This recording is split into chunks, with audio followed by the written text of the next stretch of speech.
Hello there. So for this video, let's talk about how to fix Killing Floor 3 not launching or basically bugging on your game.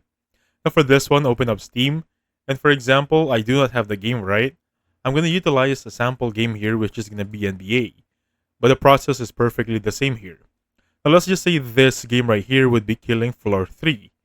In this one, click on the gear icon, click on Properties right there, look for the one that says Installed Files, and click on Verify Integrity of Game Files. This will fix any internal bugs or errors inside the game itself. Basically, Steam will fix it for you.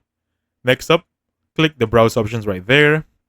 Look for the one that says the exe game, which is basically the game application itself.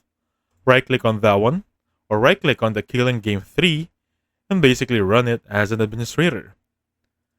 And then for the third step, if the process is still not working, on your Windows key right there, type in Device Manager. Now once you're in here, looking for the one that says Display Adapters, for your graphics card right here, click on Update Drivers.